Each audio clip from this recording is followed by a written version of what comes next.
हम लोग श्रीमद् भागवतम के तीसरे स्कंद के 27वें अध्याय के 30वें श्लोक को पढ़ रहे हैं।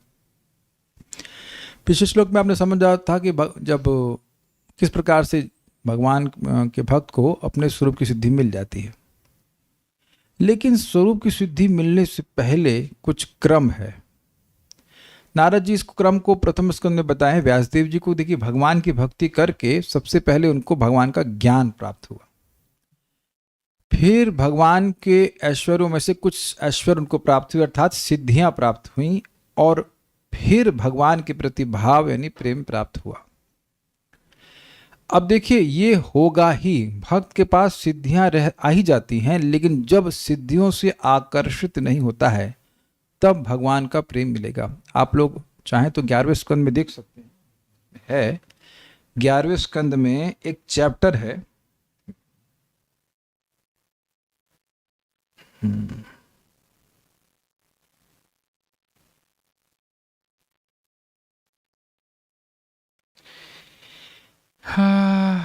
अब इसमें नहीं दिख रहा मेरे को, लेकिन एक चैप्टर है इसमें जिसमें कि वर्णन आएगा। अब कहाँ, हाँ ये रहा chapter number 15, Lord Krishna's description of mystic yoga perfection, 11वां स्कंद 15वां अध्याय। वहाँ भगवान के एक विशिष्ट विष्णु स्वरूप पे ध्यान करने के द्वारा व्यक्ति को एक विशिष्ट प्रकार की सिद्धि प्राप्त हो सकती है, और लिखा गया है, भगवान स्वयं बोल रहे हैं इस बात को। लेकिन जब भगवान कपिल देव कह रहे हैं कि अगर कोई व्यक्ति इन सिद्धियों से आकर्षित नहीं होता है तब वह भगवान के धाम की प्राप्ति कर पाता है।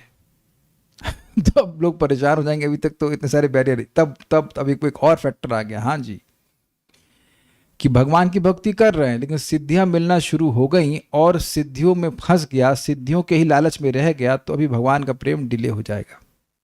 तो इसलिए बातें समझने वाली होंगी। ये भगवान चैतन्य महाप्रभु ने समझाया है कि भक्त श्रवण कीर्तन के द्वारा जल दे रहा है, लेकिन उपशाखा गण भी उत्पन्न हो सकती हैं जो कि भक्ति जैसी लगेंगी, तो उसमें एक सिद्धि भी हो सकती है। सिद्धियां प्राप्त करने के चक्कर में रह गया, तो सिद्धियां प्राप्त करने से व्यक्ति क्या होना चाहता है? अति विशिष्ट होना चाहता है। भगवान की ऐश्वर्य हैं जो सिद्धि के रूप में दिख रहे हैं, भगवान के पास सारी सिद्धियां अपने आप रहती हैं, तो फिर वहां पर अपने को केंद्र में रखने की इच्छा आ जाएगी। हम उड़ जाएं, छोटा बन जाएं, प्राप्ति सिद्धि मिल जाए, ये मिल जाए, वो मिल जाए, ये सब भगवान की प्रेम प्राप्त करने में बाधा है।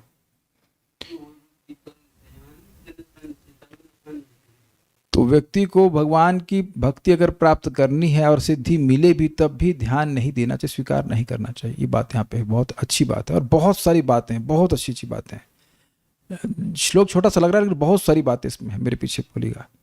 यदा न योगोपचिता सुचेतो मायासु सिद्धस्य विसज्जते अंग, यदा न योगोपचिता सुचेतो मायासु सिद्धस्य विसज्जतेऽंग, अनन्य हेतुष्वथ में गतिः स्यात् आत्यंतिकी यत्र न मृत्युहासः, अनन्य हेतुष्वथ में गतिः स्यात् आत्यंतिकी यत्र न मृत्युहासः। यदा न योगोपचिता सुचेतो मायासु सिद्धस्य विसज्जतेऽंग, यदा न योगोपचिता सुचेतो मायासु सिद्धस्य विसज्जतेऽंग, अनन्य हेतुष्वथ में गतिः स्यात् आत्यंतिकी यत्र न मृत्युहासः, अनन्य हेतुष्वथ में गतिः स्यात् आत्यंतिकी यत्र न मृत्युहासः। यदा न योगोपचिता सुचेतो मायासु सिद्धस्य विसज्जतेऽंग, यदा न योगोपचिता सुचेतो मायासु सिद्धस्य विसज्जतेऽंग, अनन्य हेतुष्वथ में गतिः स्यात् आत्यंतिकी यत्र न मृत्युहासः, अनन्य हेतुष्वथ में गतिः स्यात् आत्यंतिकी यत्र न मृत्युहासः। यदा न योगोपचिता सुचेतो मायासु सिद्धस्य विसर्जतेऽङ्ग यदा न योगोपचितासु चेतो मायासु सिद्धस्य विसर्जतेऽङ्ग अनन्यहेतुष्वथ मे गतिः स्यात् आत्यन्तिकी यत्र न मृत्युहासः अनन्य हेतुष्वथ मे गते स्यात् आत्यंतिकी यत्र न मृत्युहासः।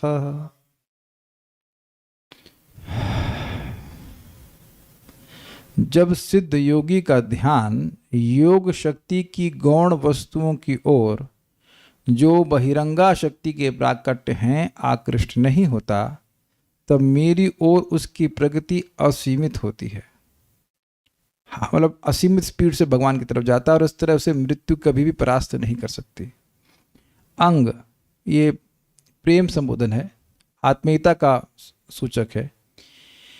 हे माता जी, मतलब दिव्यहूति को, माता दिव्यहूति को कपिल देव बोल रहे हैं, ऐसे भक्त के लिए अणिमा आदि सिद्धियां तो अंतराय रूपा होती। अंतराय मतलब जिससे गैप, ब्रेक, एग्जैक्टली।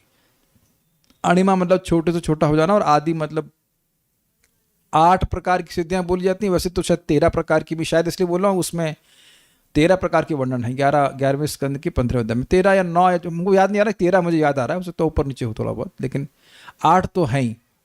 अष्ट सिद्धि नवनिधि के दाता सुनते हैं ना, तो 8 प्रकार की सिद्धियां जो हैं ये अणिमा, लघिमा, हम बोलिए माइक पे, ढूंढ लिया है, बोलिए।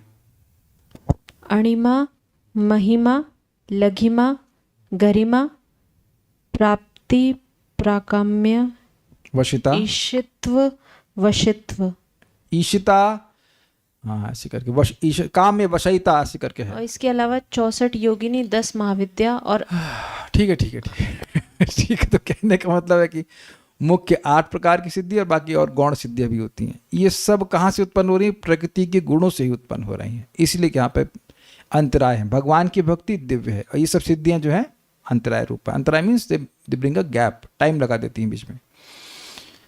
अगर आप छोटे से छोटा हो गए तो उससे क्या मिलेगा आपको? इसलिए इन सिद्धियों के लाभ पर विचार करके पहले ही त्याग देना चाहिए इनको। और अगर भगवान दे भी तो ध्यान नहीं देना चाहिए, ठीक है होंगी तो होंगी। समझ रहे हैं बात? इहा हईते सर्व सिद्धि होए तुम्हारा। भगवान चैतन्य महाप्रभु साक्षात कृष्ण हो कह रहे हैं कि हरे कृष्ण मंत्र से तुमको सारी सिद्धि मिल जाएंगी। आपने सर्प के कांटे का इलाज कर भी लिया मंत्र से, तो उससे नाम में रुचि मिल जाएगी।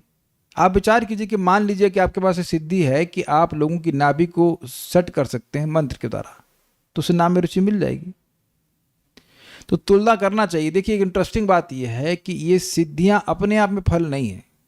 मान लीजिए किसी को प्राप्ति सिद्धि मिल गई, तो प्राप्ति सिद्धि से क्या मिल जाएगा? काले कृष्ण, आप प्राप्ति सिद्धि से क्या प्राप्त कर सकते हैं? विचार कीजिए, मान लीजिए मिल जाए आप। हरे कृष्ण प्रभु। तो ये बात, मेरे प्रश्न का उत्तर दीजिएगा, मैं हाँ, एक्सप्लेनेशन ये बात चाहिए। चिंता नहीं करेंगे कि आगे कैसे चलेगी? ये बात चिंता नहीं करेंगे कि आगे कैसे चले, ठीक है। तो इस बात की चिंता करने के लिए प्राप्ति सिद्धि की आवश्यकता है, ये भगवद गीता में कहाँ लिखा है? हम बताइए। नहीं लिखा है। तो ये चिंता गलत है कि नहीं? तो चिंता माँ के गर्भ में आपको ये सिद्धि प्राप्त थी? बोलिए माइक, बताइए। आपको नहीं। तो नहीं होगी, नहीं, मेरे भी को भी नहीं थी, किसी को थी? तो वहां चला कि नहीं चला? चलो, क्या प्रमाण है कि वो चला? बोल रहे हैं। क्योंकि वो जिंदा है। माँ के गर्भ में जीने लायक स्थान होता है? नहीं होता। तो वहां भगवान जिला लिए और आज तक जिला लिए। आधा जीवन तो बीते, मतलब ऑलमोस्ट आधा तो चले गया ना।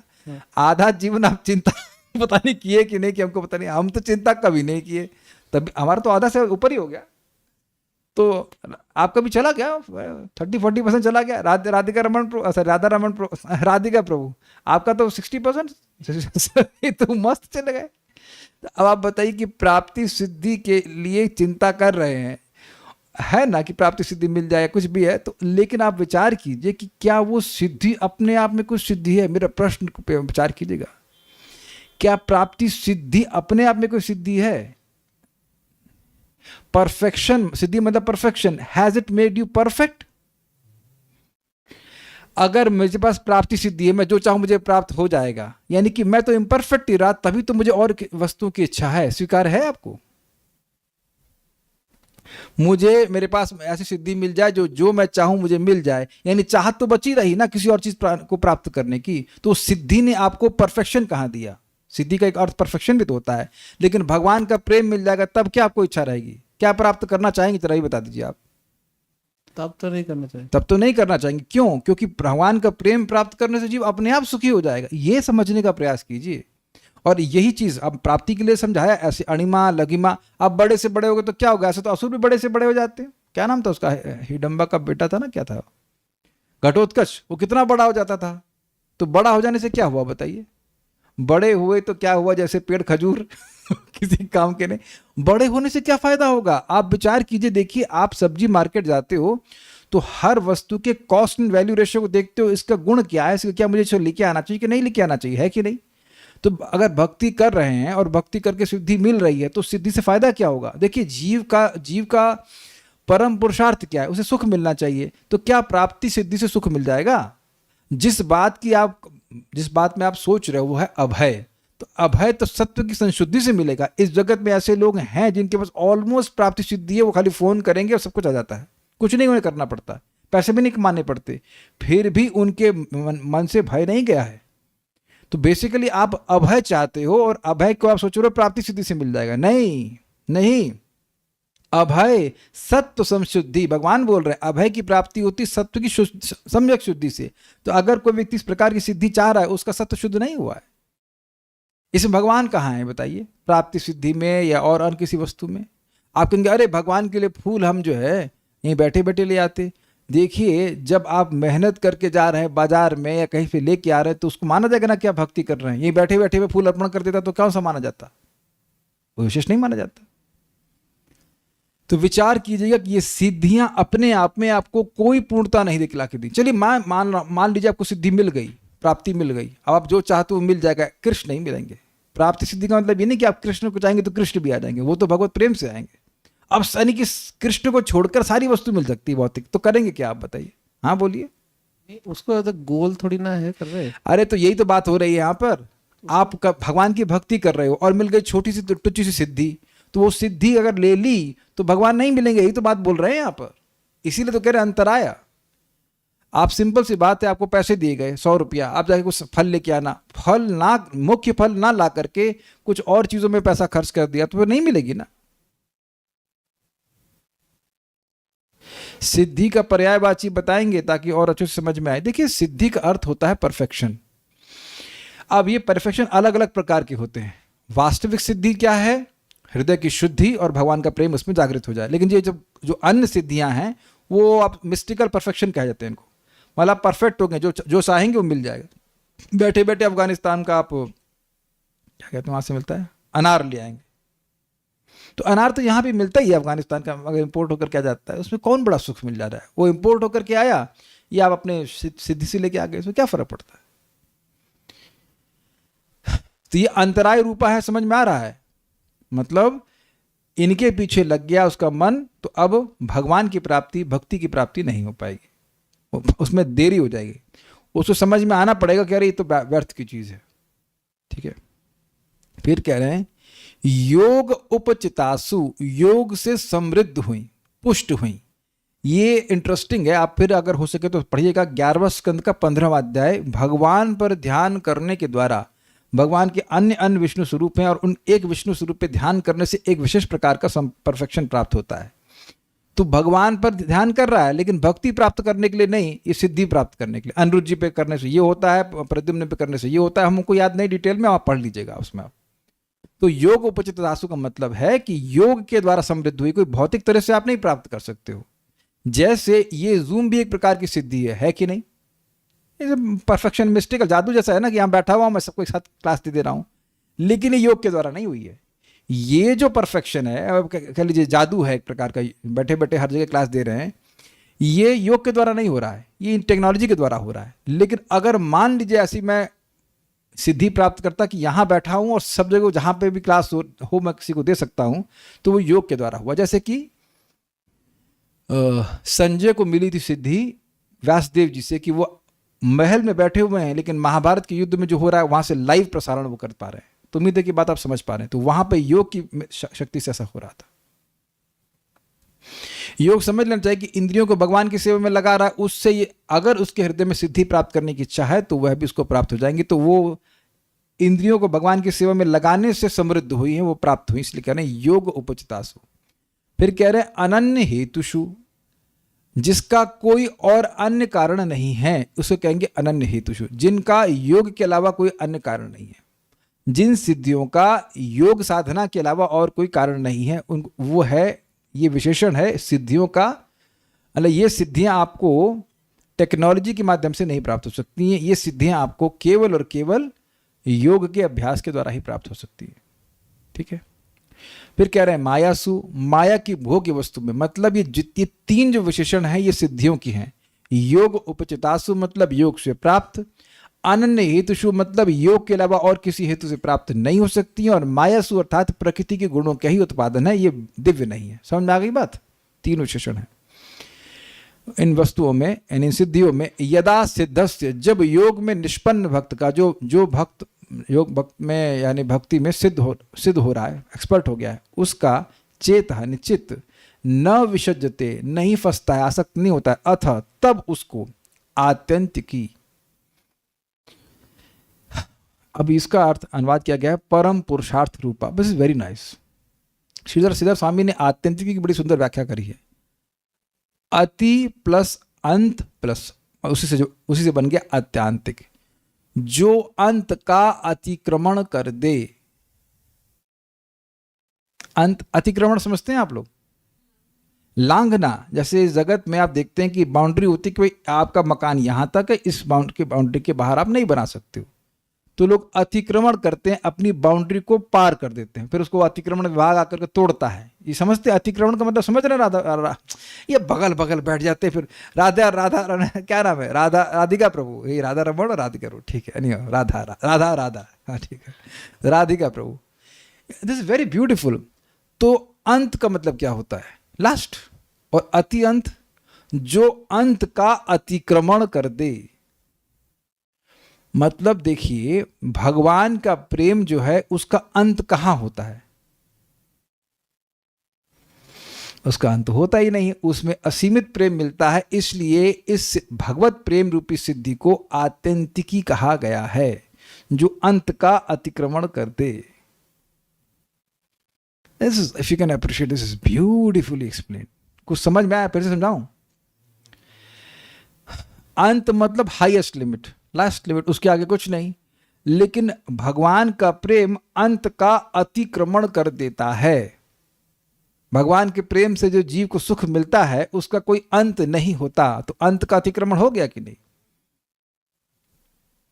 तो इसीलिए कह रहे हैं परम पुरुषार्थ रूपा, अर्थात प्रेम भक्ति में भक्ति जो मैं अर्थात मुझसे संबंधित है, भगवान से संबंधित है। गति स्यात्, गति प्राप्त होती है, अर्थात मेरा परम धाम मिलता है। अतिक्रमण मीन्स डिस्ट्रॉय। अच्छा, अतिक्रम मतलब, क्रम का मतलब होता है पदन्यास। अतिक्रम का मतलब क्या होगा? आप बाउंड्री को लांघ जाते हैं, उसको अतिक्रम कहते हैं। क्रम मतलब चलना, तो अतिक्रम मतलब बाउंड्री को लांघ जाना। तो आत्यंतिकी में दो शब्द दिख रहे हैं, अति और अंत, उसी से आत्यंतिकी आ जाएगा। तो अब कह रहे हैं जो अंत का अतिक्रमण कर दे, अंत को लांघ जाए, उसको आत्यंतिकी कहेंगे। परम पुरुषार्थ रूपा मतलब भगवान का प्रेम। To go beyond, yes, to go beyond is the meaning of अतिक्रमण, और उसके बाद अंत और लगा दीजिए उसमें, यह है परम पुरुषार्थ रूपा में। भगवान का प्रेम सब नियम तोड़ देता है। नियम मतलब देखिए, नियम का मतलब है कि भगवान का प्रेम जो है, जो सुख की सीमा है, उसको लंघवा देता है। जिसको भगवान का प्रेम प्राप्त हो गया, अब उसको भगवान संबंधी कोई भी सेवा करने में असीमित सुख मिलता है। तो सीमा को बांध तोड़ दिया ना, इसीलिए कह रहे हैं परम पुरुषार्थ रूपा में गति स्यात्, मुझसे संबंधित गति प्राप्त होती है, अर्थात मेरा परम धाम मिलता है। तो अगर सिद्धि के चक्कर में व्यक्ति पड़ गया तो भगवान के धाम नहीं जा पाएगा, ये दिक्कत है। तो इसलिए इन सब चीज़ों में नहीं पढ़ना चाहिए। देखिए, शुरुआत से ही विवेक रहना चाहिए, ताकि अगर ये मिले भी तो छोड़ दे व्यक्ति इसको। अब यहां लास्ट लाइन बड़ी मजेदार है, यत्र मृत्यु न हासः, जहां मृत्यु का गर्व नहीं होता। कहां पर? भगवान के धाम में। अब ये क्या मतलब? देखिए, इस जगत में मृत्यु को एक गर्व है। तुम बेटा जहां जाओगे वहां, जहां जाइएगा हमें पाइएगा, हुजूर हमसे बचकर कहां जाइएगा, ये गजल गाती रहती मृत्यु, है ना। हुजूर हमसे, सुना आपने? नहीं सुना, हम सुना रहे हैं आपको। अर्ज किया है कि मृत्यु ने अर्ज किया है कि हुजूर हमसे बचकर कहां जाइएगा, जहां जाइएगा हमें पाइएगा। ये भागवतम से ही आ रहा है। माता देवकी बोलती हैं भगवान को कि देखिए भगवान, जैसे कोई व्यक्ति, देखिए भगवान तो नहीं बोलते हैं मतलब भगवान को बोल रही हैं कि जगत में व्यक्ति जहां भी किसी भी ग्रह में चला जाए, उसके पीछे मृत्यु रूपी पाश, मृत्यु रूपी सर्प आगे आगे भागता रहता है। लेकिन जैसे इस जगत में सर्प कहीं किसी के पीछे पड़ा हो, तो वो अगर अग्नि को, मशाल आदि को ले लेता तो सर्प भाग जाता है। ऐसे ही भगवान अगर आपकी शरण लेता है तो वह मृत्यु से पार हो जाता है। तो मृत्यु न हासा का अर्थ है कि जिस परम धाम में मृत्यु हंस नहीं सकती है। अगर अगस्त का लिटरल मीनिंग लेते हैं, मतलब मृत्यु गर्व नहीं कर सकती है। मृत्यु सर्व हरस चा अहम, इस जगत पे सब कुछ छिन जाता है मृत्यु के द्वारा।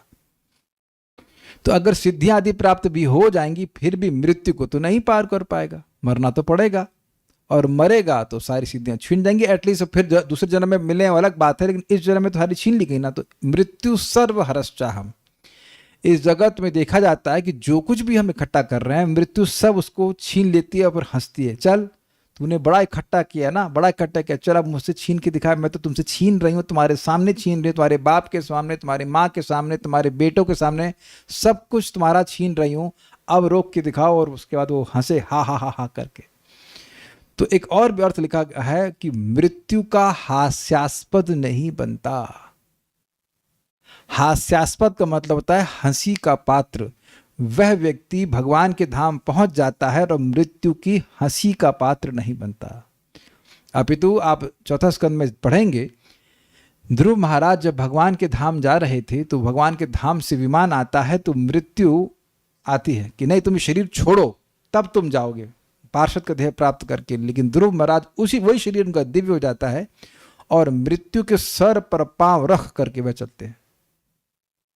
तो मृत्यु वहां उन पर हंस नहीं पाती, मृत्यु का गर्व वहां चूर चूर हो जाता है। तो आप समझ रहे हैं कि ये छोटी छोटी सिद्धियों, एग्जॉस्ट चल रहा है क्या उधर?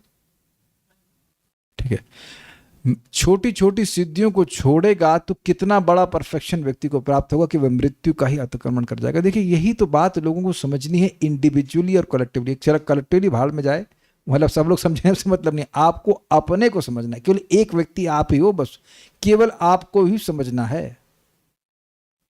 आपको करना मित्र, केवल आपको समझना है। दुनिया बाकी जितने भी 1 अरब लोग हैं, कितने लोग, -1, केवल आपको समझना है। जितने उपस्थित भक्त समझिए, केवल आपको समझना है। बगल वाला समझ रहा है नहीं समझ रहा है, उस पर आपका कोई कंट्रोल भी नहीं है, केवल मुझे समझना है। ये बात समझने वाली है। हम समझ जाएं, दूसरों को समझाने बड़ी अच्छी बात है, लेकिन हम जरूर समझ जाएं कि भाई सिद्धि के चक्कर में पड़ेंगे तो फिर मृत्यु के हास्यास्पद बन जाएंगे। देखो बड़ा सिद्धि चक्कर में पड़ा हुआ था, अब देखो मरना पड़ रहा है इसको, ये बात है। यदा न योगोपचिता सुचेतो, जिस समय या जब जिस अवस्था में योगों से समृद्ध हुई माया सुमाया के उत्पादन अनन्य हेतुषु, और जो अन्य हेतुओं से नहीं उत्पन्न हो सकते हैं, उन सिद्धियों में चेतः ना विसज्जते। पकड़ पा रहे हैं? चेतः ना विसज्जते, जब योगी का चित्त उसमें आसक्त नहीं होता है तो मैं आत्यंतिक गति स्यात्, उसकी मेरे से संबंधित आत्यंतिक की गति होती है, अर्थात मेरे धाम की प्राप्ति करता है। यत्र ना मृत्यु हास, जहां पर वह मृत्यु का हास्यास्पद नहीं बनता। इस पे अद्भुत बात याद आती है, 12वें स्कंद में माता पृथ्वी हंसती हैं कि इतने सारे राजा आए और सब कहते थे कि मैं उनकी हूं, मैं तो वही हूं, और वो कहां चले गए। वो तो कहीं चले गए, तो पृथ्वी देवी हंस रही कि नहीं, ऐसे रहता है। भावार्थ दीपिका।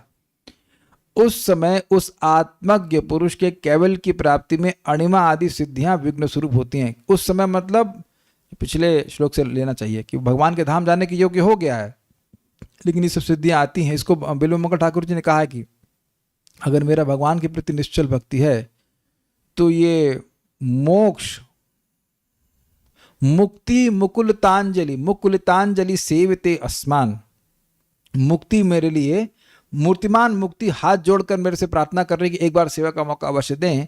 धर्मार्थ कामा निरेश निरक निरय प्रतीक्षा करके, धर्म अर्थ और काम आदि जो कुछ भी है वो वो वेट कर रहे हैं कि हमें भी कोई सेवा का मौका मिले इस भक्त का। तो भक्तों के पास सिद्धि आ ही जाती है, लेकिन वो सिद्धि पे ध्यान नहीं देते। एग्जाम्पल आपको दूंगा एक,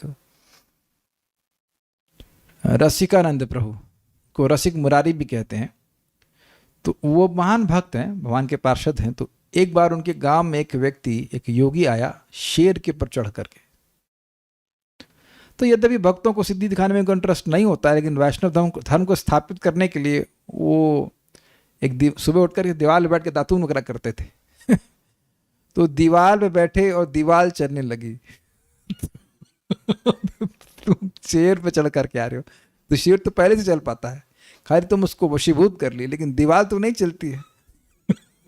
दीवार चला दी। अब वो बेचारा एकदम हक्का बक्का हो गया और उनकी शरण में आकर उनका भक्त बन गया। कभी कभी भक्त लोग ऐसा दिखा देते हैं, कौतुक भी हो सकता है। जैसे कि एक बार Jagannath Das Baba ji Maharaj, if I am not wrong, है ना, शायद जगन्नाथ दास बाबा जी के बारे में ही बात हो रही है। तो वो मायापुर में नवद्वीप में एक डंडी लेकर के ऐसे पीट रहे थे मतलब भूमि को। तो मैंने कहा क्या कर रहे हैं? कह रहे हैं राधा रमन के मंदिर में वृंदावन में एक तुलसी की पौधे को एक बकरी खा रही, उसको भगा रहा हूं। तो लोग उसको नोट किए, दिन को, तारीख को, और बाद में पूछो तो कहते हैं हाँ उस दिन, उस तारीख में, उस समय में राधा रमन मंदिर में एक बकरी घुस गई थी। तो भक्त लोग कभी कभी ऐसे दिखा देते हैं, और ऐसे ही प्रभुपाद जी भी कभी कभी सिद्धि को प्रकट किए, लेकिन that is not the main focus, उधर उनका ध्यान नहीं है। ये सब बातें हैं, दैट इज नॉट देयर लालसा। वे सिद्धियां योगोपचितासु अर्थात योग के द्वारा ही समृद्ध होती हैं, यानी योग से भिन्न कोई भी दूसरा साधन उनकी प्राप्ति का नहीं है, और किसी तरह से आप नहीं प्राप्त कर सकते। उन सिद्धियों में यदि योग सिद्ध योगी का चित्त नहीं आसक्त होता है तो फिर उसको मेरी आत्यंतिक गति की प्राप्ति हो जाती है। देखिए, इसका मतलब है कि हैं सिद्धियां उसके पास, बट उसमें आसक्त नहीं है। आपके घर में बहुत सारी वस्तुएं होंगी जो उनका स्मरण भी आपको नहीं होता है, जस्ट महा क्लीनिंग करते हैं तब बताया ये भी रखी हुई है ऐसे करके। उस तरह से यानी सिद्धि तो मिलती है, जैसे नारद जी कह रहे सिद्धि मिलती है। नारद जी ने दिखाया भी ना, वो मृगारी था, मृगारी ने जिन जानवरों को मारा था, नारद जी कहे देखो ये तुमको आगे परेशान करेंगे, दिखा भी दिया कि कैसे ये सब वेट कर रहे हैं, तुमको मारेंगे। तो वो एक प्रचार के प्रयोजन के लिए उन्हें इस्तेमाल कर लिया, बट ऐसा नहीं कि हर जगह जाकर वो सिद्धि का ड्रामा कर रहे हैं, वो सर्कस खोल दिया, मैं ये कर सकता, मैं वो कर सकता, ऐसा नहीं है। नोट, जो अंत को अतिक्रमण कर ले उसको आत्यंतिक कहते हैं। तो यानी जो मृत्यु, जो अंत का, जो हाईएस्ट लिमिट का भी अतिक्रमण कर ले तो उसको आत्यंतिक कहेंगे।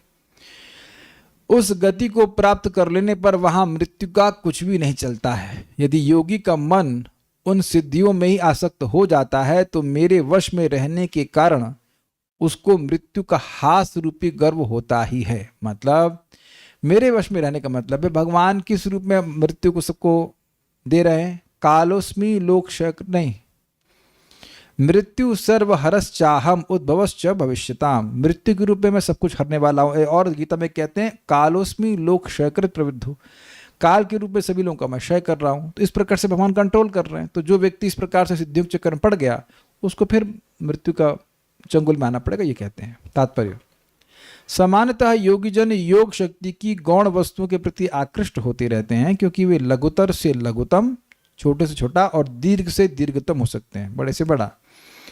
जो भी चाहे प्राप्त कर सकते हैं, लोक की सृष्टि करने की शक्ति संपन्न होते हैं या किसी को अपने अधीन कर सकते हैं, लेकिन भगवान को नहीं।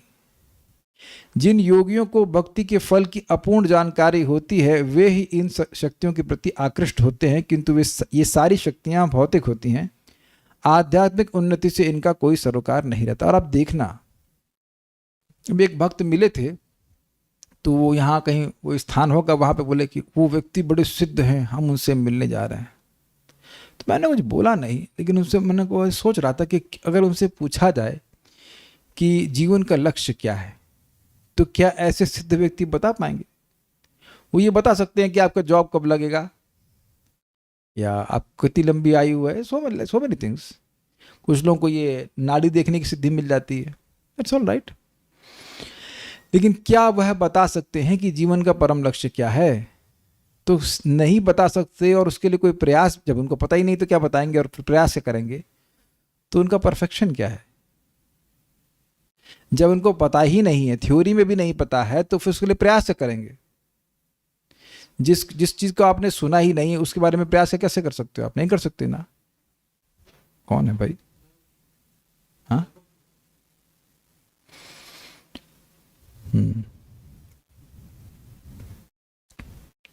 तो ये जितनी भी सिद्धियां व्यक्ति को मिल रही हैं, वो लोग वस्तुतः सिद्ध नहीं हैं, वो केवल भौतिक चीजों के पीछे पड़े। जिस तरह भौतिक शक्ति से अन्य भौतिक शक्तियां उत्पन्न हैं, उसी तरह योग शक्ति भी भौतिक होती है। ये समझे बात? जैसे यहाँ जूम है, मैंने एग्जाम्पल दिया, एक प्रकार की सिद्धि, यहीं बैठे बैठे आप किसी को भी देख सकते हो। ये सन 2003 में हम सोच भी नहीं सकते थे, एक हमारे लिए जादू जैसा होता। जो लोग भी 2003 में लेट्स से 20 साल के रहे हैं, वो मेरी बात समझ पा रहे हैं। शैली माता जी फ्रॉम इंदौर, आपको लग रहा है कि जादू है? आप कभी सोची थी कि आप किसी को वीडियो में देख भी सकती हैं? हम तो उस जमाने में देखे हैं जहाँ पे एसटीडी कॉल करने के लिए भी लाइन लगानी पड़ती थी। फोन तो लोकल, और एसटीडी कॉल करना है तो वेट करो, पीसीओ में जाओ। हाँ, मोक्ष माता जी को भी अनुभव होगा, अंजलि पाल माता जी, अनुभव है ना इसका। 2003 में आप सोच नहीं सकती थी कि इस तरह से हम लोग वीडियो कॉल। तो ये सब बातें हैं, लेकिन अब ये सब हो रहा है। तो ये सब चीजें जो हो रही हैं, ये भी भौतिक एनर्जी से तो आ रही है। कितना अमेजिंग है ना। गूगल पे आपको, अच्छा एक चीज इंटरेस्टिंग है, काले कृष्ण, गूगल पे से कोई एक्साइटमेंट होता है आपको? नहीं, पैसा आए तो एक्साइटमेंट होता है। पैसा आए तो एक्साइटमेंट होता है। जिनके पास पैसा आता है, देखना, वो उनको कोई एक्साइटमेंट भी नहीं होता। ठीक है, आया गया।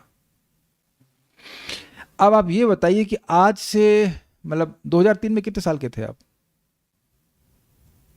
14 था। तो समझते हैं, मैं कहता यहीं घर में बैठे बैठे पैसा ट्रांसफर हो जाएगा, मान जाते आप? नहीं। तो ये बहुत जादू जैसा लगता है ना। और आप एक्साइटेड होते, कब वो दिन आएगा कि जिस दिन हम जो है सब मतलब फ़ोन से ही पैसा सब ट्रांसफ़र कर लेंगे, फ़ोन से ही टिकट लग जाएगा। अब तो हम स्टेशन पे तो कभी जाते ही नहीं। 2000 आई डोंट नो कब, शायद 6-7 में गया हूँगा टिकट लेने के लिए, और मुझे तो याद नहीं कब से मैं टिकट नहीं लिया। हाँ, उस 7 तक तो चलता नहीं था ये सब, अभी तो रिसेंटली शुरू हुआ है। लेकिन ट्रेन का टिकट कौन जाता है अब स्टेशन पे? बहुत रेयरली कोई व्यक्ति जाता है, बहुत रेयरली कोई जाता है। हाँ, अब तो मेट्रो में भी नहीं जाते, मेट्रो में भी ऑनलाइन हो जाता है, इज इट नॉट? सब कुछ ऑनलाइन। ये अमेजन इज नॉट अमेजिंग? यहाँ से आप कुछ भी करिए, टेबल तक आ जाती है, फ्रिज आ जाता है। जब मैंने देखा कि एसी तक आ जाता है, मुझे बहुत आश्चर्य हुआ था कि एसी भी आप बस बुक कीजिए और घर पे आ जाएगा। बहुत अस्टॉनिशिंग है कि नहीं? लेकिन ये सारी चीजें होने के बावजूद भी, पहली बात तो समझ लीजिए कि भौतिक एनर्जी से आई है, और आपको ये सिद्धि है। अब सभी के पास शायद अमेजन अकाउंट तो होगा, अमेजन एक्सेस करना आता होगा, तो उससे क्या एक्साइटमेंट आ रहा है? लेकिन अब नाम में रुचि मिल जाए, भगवान की कथा में रुचि मिल जाए, तो वो कितनी एक्साइटिंग, कितना सुखमय होगा, ये बस समझ लीजिएगा। तो ये सारी प्रभुपाद समझा रहे हैं यहाँ पर कि जितनी भी सिद्धियां हैं वो सब भौतिक सिद्धियां ही हैं। इनमें से कुछ हम लोग को मिल गए। जैसे उड़ने की सिद्धि आप मानोगे तो हवाई जहाज में तो उड़ता है ना व्यक्ति, तो वो एक प्रकार से सिद्धि मिल जरूर गई है, लेकिन उससे एक्साइटमेंट क्या होता है? बहुत ही बोरिंग लगता है वो। तो यानी कि यही समझ लेना चाहिए कि कोई भौतिक सिद्धि मिल भी जाएगी तो आप सुखी नहीं हो जाओगे, फिर एक अभाव का निर्माण हो जाएगा। व्हाट नेक्स्ट करते रहेंगे, ये बात है। ओके, सिद्ध योगी का मन किसी भी भौतिक शक्ति से आकृष्ट नहीं होता, वह तो एकमात्र परमेश्वर की अमिश्रित भक्ति से आकृष्ट होता है, यानी शुद्ध भक्ति से आकृष्ट होता है। वह शुद्ध भक्ति करना चाहता है। भक्त के लिए ब्रह्म तेज में लीन होना नारकीय है, और उसे योग शक्ति स्वतः प्राप्त हो जाती है, इसलिए उसके लिए प्रयास नहीं करता। जो चीज अपने आप मिलती है उसके लिए प्रयास करते हैं। जो चीज अपने आप हो जाती है उसके लिए प्रयास करना बेवकूफी है कि नहीं? आप लोग अपनी आंख प्राप्त करने के लिए क्या प्रयास किए? आंख, नाक। तो कोई कहे क्या कर रहे हो? आजकल मैं नाक प्राप्त करने का प्रयास करता हूँ। That is stupidity. नाक तो पहले से ही है। तो योग सिद्धियां जो हैं वो भक्त के, जो जैसे भक्त आगे प्रगति करेगा उसको अपने आप मिल जाती है, उसके लिए प्रयास नहीं करता। योग शक्ति और सिद्धि एक ही बात है। हाँ, स्वर्ग लोग जाने को भक्त केवल मायाजाल मानता है, वहां कोई सुख नहीं है। भक्त का ध्यान, एक मिनट, स्वर्ग में किस चीज का सुख है? भोग मतलब आहार, निद्रा, भय और मैथुन। तो यहां भी उपलब्ध है, वहां भी उपलब्ध है, तो अलग क्या मिला? ध्यान केवल भगवान की प्रेम भक्ति में केंद्रित होता है, अतः मृत्यु की शक्ति उस पर कोई प्रभाव नहीं डालती। इतनी बात समझ लीजिए कि जो व्यक्ति भगवान की वाणी का, अपनी वाणी को भगवान के यश को बोलने में लगा रहा है या पढ़ रहा है, आप पढ़ रहे हैं, बेसिकली भगवान की कोई भी सेवा कर रहे हैं, उपलक्षण समझ लीजिएगा। भगवान के बारे में सुन रहे हैं, भगवान के बारे में बोल रहे हैं, विग्रह की सेवा कर रहे हैं, प्रणाम कर रहे हैं, परिचर्या कर रहे हैं, भगवान के लिए सब्जी लेने के लिए जा रहे हैं, बेसिकली कुछ भी भगवान संबंधी सेवा कर रहे हैं, ये अर्थ है इसका। तब आपको मृत्यु तुरंत छोड़ देती है, इसको नहीं पकड़ सकती। इसके लिए आप पढ़ लीजिएगा 2317, आयुर्हरति वै पुंसामुद्यन स्तन चयन्नसौ तस्य ऋतयत् क्षणहानीता उत्तम श्लोक वार्तया। ये बात है, बहुत बहुत महत्वपूर्ण बात है।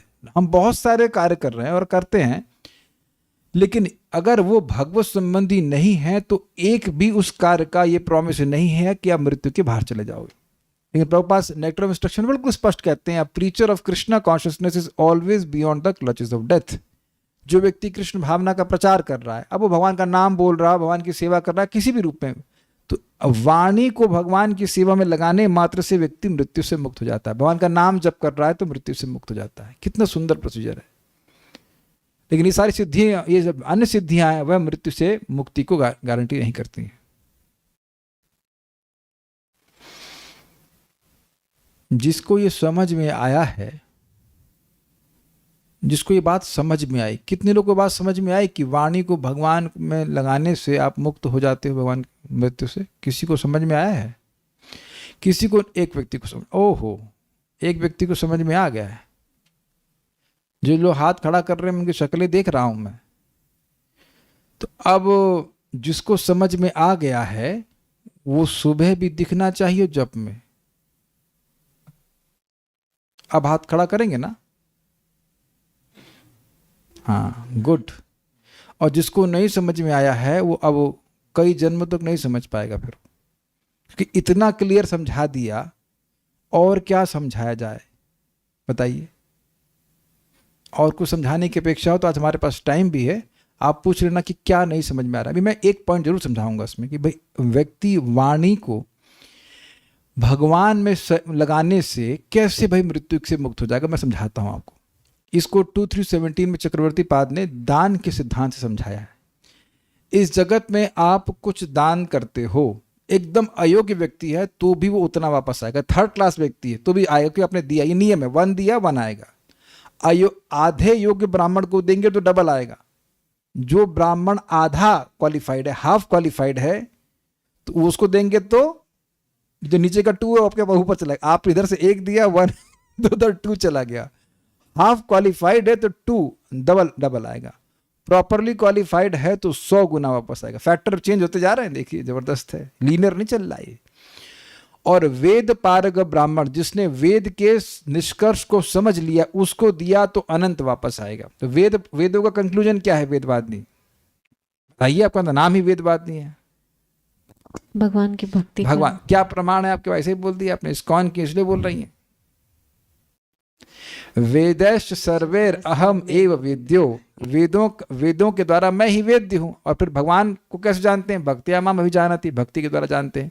भगवान, वेद का प्रयोजन है भगवान को जानना, और भगवान भक्ति के द्वारा जाने जाते हैं। तो जो भगवान की भक्ति कर रहा है वो वेद के प्रयोजन को जान गया, क्लियर, तो वेद को पार कर गया। तो अब अगर भगवान के भक्त को देते हैं अपना धन, तो वो धन कितना आएगा? अनगिनत वापस आएगा, असीमित वापस आएगा। अब आप ये बताइए कि सबके पास बराबर धन है कि नहीं? वैभव प्रभु, क्या लगता है दुनिया में सबके पास बराबर धन है या नहीं है? माइक बताइए, क्या आपका विचार है? अगर भक्ति को धन माना जाए तो सबके पास बराबर हो सकता है। तो अच्छा, हो सकता वाली बात नहीं है, आपको दिख रहा है क्या ना? सबके पास तो भक्ति बराबर नहीं है। और मतलब कौन सी क्षमता वस्तु बराबर है, है, हैं? क्षमता बराबर है। आपके पास जिंदगी में कितने समय होता है, एक दिन में कितना घंटे होते हैं? 24। मेरे पास कितने हैं? सेम। और बहन के पास, सेम। और राधा रमन के प्रभु के पास। समझ आ गया? तो अब एक क्षण का कितना मूल्य होता है, जरा बताइए आप। एक सेकंड का कितना मूल्य होता है? आप कहेंगे कहाँ फंस गया मैं। सोचा है कभी आपने? एक क्षण का कोई मूल्य नहीं होता है। मीन्स एक क्षण जो चला गया वो चला गया, वो दोबारा आप कितना भी करोड़ों रुपया दे दीजिए, अरबों रुपया दे दीजिए, वापस नहीं आ सकता है, कि नहीं? तो यानी कि धन वास्तविक रूप से हमारा क्या है? हमारा मानव जीवन का समय। भाई कुत्ते बिल्ली के रूप में तो हम भजन नहीं कर सकते हैं, मनुष्य जीवन में कर सकते हैं। तो अपना समय किसी को देना, क्या आपने ये शब्द सुना है? Thank you for giving your time, सुना है ना? अपना समय, अपना बहुमूल्य समय दीजिए। बहुमूल्य उन्हीं के लिए नहीं है, आपके लिए भी बहुमूल्य है।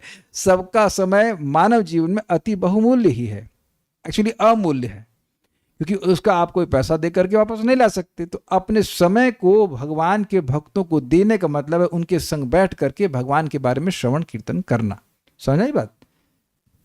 तो ये कैसे आएगा? असीमित रूप से व्यक्ति के पास आएगा। इसीलिए वहां प्रभुपाद जी तात्पर्य में लिखे हैं कि एक क्षण भी अगर भक्तों के संग बैठ करके भगवान के बारे में बात सुनी है तो वो गारंटी है कि वह तब भगवान के धाम वो जरूर जाएगा। तो अब ये सुन करके व्यक्ति को केवल एक क्षण नहीं देना चाहिए। जब एक क्षण का इतना बड़ा प्रभाव है तो सारे क्षण या एटलीस्ट जितना हो सके घंटा 2 घंटा तो रोज देना चाहिए कि नहीं देना चाहिए? ये विचारणीय बात है। अब तो समझ में आ गया होगा। इसलिए मन की, देखिए मैं आपको स्पष्ट बता रहा हूं, क्या आप लोगों को लगता है कि मैं स्पिरिचुअल वर्ल्ड में रह रहा हूं?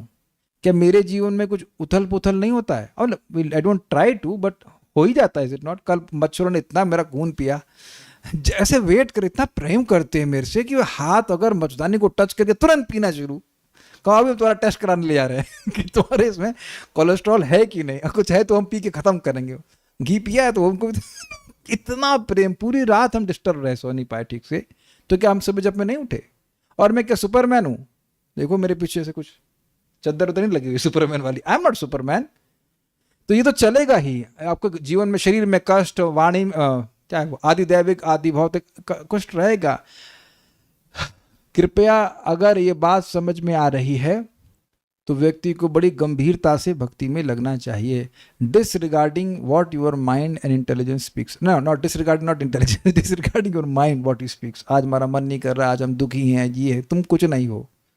All the mind speaks. You just stand up and chant Hare Krishna, या wake up, at least wake up. ये माया है, ये माया है कि मैं ये हूं, मैं वो हूं, मैं डिप्रेस हूं, मैं अप्रेस्ड हूं, मैं ये हूं, मैं वो। डैम सुपर माया। आप कुछ नहीं है, अच्छे गा से मुस्तंड हैं, कुछ नहीं है। उठिए और नाम जप कीजिए। समझ रहे हैं बात? इस मामले में माता का प्रेम एक्सपेक्ट मत कीजिए टीचर से, पिता का ही प्रेम एक्सपेक्ट कीजिए। आर्मी के जवान से सब नहीं बोलते आज हम डिप्रेस हैं, हम ये हैं, उठे, हम गोली चलाना शुरू कर दें, तब तो हो पाएंगे मृत्यु के पार। और नहीं तो मृत्यु के हास्यास्पद बनने के लिए तैयार हो जाना चाहिए हम लोग को। The death will laugh at us. Pretty heavy, बहुत हैवी बात है। जो सारी चीजें इकट्ठी करी वो सब छीन ली जाएंगी। और कभी आपने देखा है किसी बुली को, बुली समझते हैं आप? बुली, BULLY। कोई गुंडा होता है, इसे बुली कहते हैं। वो आपकी वस्तु छीन लेगा और आप पर हंसता है कि तुम कुछ नहीं कर सकते, जा। देखा, फिल्मों में तो देखा होगा आप लोग ने, पता नहीं किया कि नहीं किया। कोई बता रहा था कि गुंडों ने उनकी माँ से उनका सब जमीन हड़प ली, वो हंस रहे हैं, जा तेरी जमीन है ना, चल हमसे लेके दिखा। इसी प्रकार से मृत्यु हंसेगी। हो सकता है आज ही हंसना चालू कर दे, लेकिन जो व्यक्ति भगवान का भजन करता है वो मृत्यु पे हंसता है कि तुम, अब तुम्हारी हिम्मत हो तो हमारा भजन छीन के दिखाओ। अब जानते हैं कि हरे कृष्ण मंत्र जितना जपा है आपने, जितनी कथा सुनी, जो भगवान की सेवा की है, वो मृत्यु नहीं छीन सकती, उसको नहीं छीन सकती। It is your eternal credit. दृष्टि शाश्वतता पर रखनी चाहिए। ऐसी भक्ति में स्थिति में सिद्ध योगी को अमर ज्ञान तथा आनंद का पद प्राप्त हो सकता है। इस प्रकार श्रीमद् भागवत के 3 स्कंद के अंतर्गत प्रकृति का ज्ञान नामक 27वें अध्याय के भक्ति विधान तात्पर्य पूर्ण हुए। कल हम लोग रिवीजन करेंगे और उसके बाद हम लोग आगे पढ़ेंगे। ये सभी सिद्धियां भौतिक और भगवान में स्वतः हैं, पर भगवान ट्रांसेंडेंटल हैं, तो ये बात समझ नहीं आती। बस यही बात समझ में नहीं आती आपको, और बाकी सारी बात समझ में आ गई आपको। देखिए, भगवान के पास सारी शक्तियां हैं, छोटे से छोटे रूप में हो रहे हैं कि नहीं, परमात्मा के रूप में वो हो जरूर रहे हैं, लेकिन वह फिर भी दिव्य रहते हैं। वो बड़े से बड़े हैं कि नहीं, सारा भौतिक जगत ही उनके अंदर है, फिर भी वह स्पिरिचुअल है। भगवान बाय डिफॉल्ट स्पिरिचुअल है। जब हम इन भौतिक शक्तियों को उपयोग करेंगे तो भौतिक है, लेकिन भगवान के लिए तो सारी शक्तियां स्पिरिचुअल है ना। For Krishna everything is spiritual, there is nothing भौतिक। हमारे लिए भौतिक और आध्यात्मिक होता है। प्रभुपाद समझाते हैं, जैसे इंजीनियर के लिए करंट है, लेकिन उसका उपयोग वो अलग तरह से करता है, हीटर चलाता है, एसी चलाता है, लेकिन करंट तो वही है ना। तो भगवान पर कभी कोई भौतिक एनर्जी भौतिक रूप से कार्य नहीं करती है। भगवान कोई भी शक्ति का प्रयोग कर सकते हैं। So will stop here now. Shrimad Bhagavatam की जय, श्रील प्रभुपाद की जय, निताई गौर प्रेमानंदे।